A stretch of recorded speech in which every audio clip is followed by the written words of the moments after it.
Selamat pagi Bapak Ibu serta saudara-saudariku yang terkasih dalam nama Tuhan kita Yesus Kristus. Kita bertemu kembali pada minggu yang baru ini, hari yang baru ini. Kita akan mendengarkan firman Tuhan Amang Inang. Mari kita berdoa. Kasih karunia Tuhan kita Yesus Kristus, kasih dari Allah Bapa dan persekutuan Roh Kudus, itulah kiranya menyertai kamu. Amin.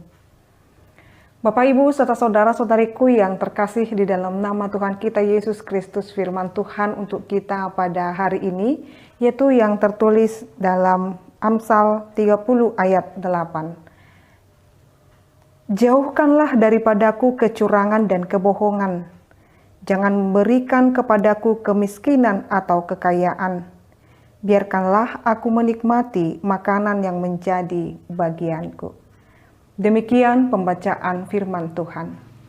Bapak Ibu serta saudara-saudariku yang terkasih di dalam nama Tuhan kita Yesus Kristus.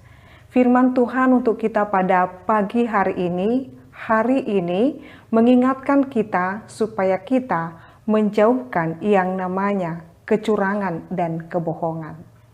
Ada banyak cara yang dilakukan oleh manusia atau orang-orang untuk mendapatkan keuntungan pribadi dan tidak memikirkan apapun caranya asalkan dia dapat makan dan minum. Oleh karena itu Amsal ini mengatakan, jikalau kita nanti baca di ayat 7 dikatakan, untuk dua hal ini jauhkanlah daripadaku. Apakah yang dua hal itu yang diinginkan oleh pengamsal penulis ini kepada Tuhan, yaitu menjauhkan diri dari kecurangan dan kebohongan. Mengapa dia mengatakan demikian? Karena dia melihat ada banyak cara orang untuk mendapatkan segala hal yang dia inginkan dan dia menghalalkan segala cara, baik dia berlaku curang dan berlaku bohong. Oleh karena itu, sangat-sangat diberitahukan kepada kita untuk menjauhkan hidup daripada yang namanya kecurangan dan kebohongan, Bapak Ibu. Mengapa? Karena penulis ini mengatakan bahwasanya Tuhan sangat membenci orang-orang yang berlaku curang dan hidup dalam kebohongan. Karena curang dan kebohongan bukan identitas orang Kristen, tetapi orang-orang fasik. Maka hanya orang-orang fasik saja, orang-orang yang tidak mengenal Tuhan saja adalah orang yang dapat melakukan hal-hal yang curang dan kebohongan. Untuk saat ini Bapak Ibu mungkin kita menganggap curangan, kebohongan itu hal yang mudah untuk mendapatkan apa yang kita inginkan dalam hidup ini.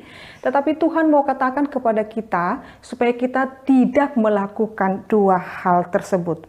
Jadi Amsal ini merupakan permohonan kepada Tuhan, yaitu belajar mencukupkan diri, menjauhkan diri dari kecurangan dan kebohongan, dan merupakan ayat ini menjadi teologi pembebasan.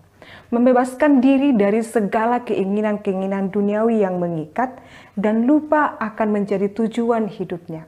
Jadi ketika orang menyadari hidupnya adalah untuk Tuhan, maka dia sudah sampai pada pembebasan dirinya sendiri. Artinya hidupnya bukan hanya seputar dirinya saja lagi, tetapi hidup kita, hidup setiap umat manusia, hidup setiap orang Kristen adalah menyenangkan dan melakukan kehendak Tuhan.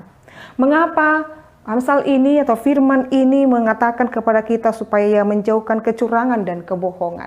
Dia buat pengertian dan pemahaman demikian. Dia katakan, dan juga di dalam permohonannya, dia juga berkata, jangan berikan kepadaku kemiskinan dan kekayaan. Dalam harapan-harapan kita dan doa-doa kita mungkin saja kita mengatakan jauhkanlah anak-anakku nanti Tuhan dari kemiskinan, tetapi dekatkanlah kepadanya kekayaan. Lalu mengapa Amsal ini mengatakan jauhkan daripadaku kemiskinan dan kekayaan? Mengapa kemiskinan dan kekayaan harus dijauhkan daripadanya?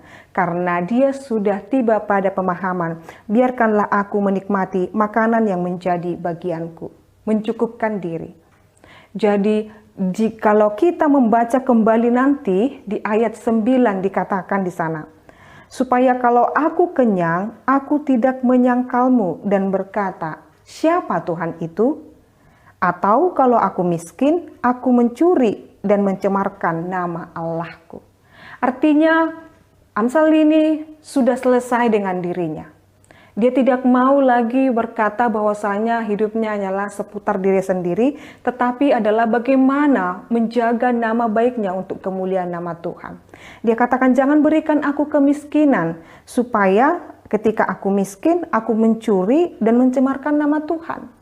Berarti kemiskinan juga adalah bagian daripada jikalau kemiskinan itu disalahgunakan dengan mencemarkan nama baik Allah, berarti hidupnya tidak sama sekali berguna. Tetapi dikatakan juga, jangan berikan aku kekayaan, maksudnya supaya kalau aku kenyang, aku tidak menyangkalmu dan berkata siapa Tuhan itu.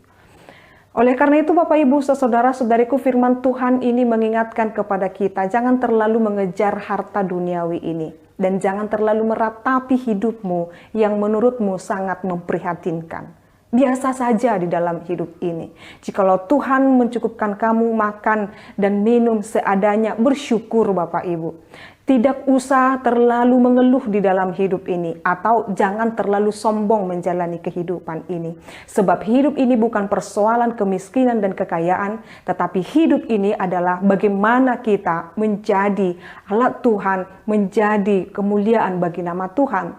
Bagaimana setiap pergerakan kehidupan kita menyenangkan hati Tuhan, memberikan nama yang terbaik, nama yang kudus dari setiap perilaku kita di dalam nama Tuhan Yesus Kristus. Itu saja Bapak Ibu. Jadi di dalam hidup ini Tuhan mau mengatakan kepada kita untuk dapat mencukupkan apa yang ada pada kita, bersyukur akan apa yang ada pada kita. Jikalau saat ini kita hidup dalam menderita, katakan Tuhan akan membebaskan aku. Maka jangan pernah memperalat kemiskinanmu untuk terlihat sangat memprihatinkan di hadapan orang lain, tetapi jangan juga memperlihatkan kekayaanmu untuk terlihat sombong. Biasa-biasa saja, hidup di dalam kesederhanaan, hidup seadanya, dan hidup penuh syukur di dalam Tuhan. Itu hidup yang berarti. Hidup yang menemukan diri, menyenangkan hati Tuhan, melakukan kehendak Tuhan, itulah hidup yang berarti. Oleh karena itu Bapak Ibu, saudara-saudariku, belajarlah untuk mencukupkan diri, belajarlah untuk bersyukur, dan tetaplah ikuti proses Tuhan di dalam hidupmu. Amin, kita berdoa. Kami bersyukur buat firman-Mu Tuhan, yang mengingatkan kami untuk kami senantiasa hidup sesuai dengan kehendak Tuhan. Terima kasih untuk makanan dan minuman, untuk kesehatan yang boleh Tuhan berikan kepada kami. Dan jikalau saat ini Tuhan, saudara-saudari kami terus mendoakan untuk makanan dan minuman dan kesehatan mereka, Engkau berikan kepada mereka. Biar melalui pertolongan-Mu Tuhan, nama-Mu semakin dimuliakan melalui para jemaat-Mu.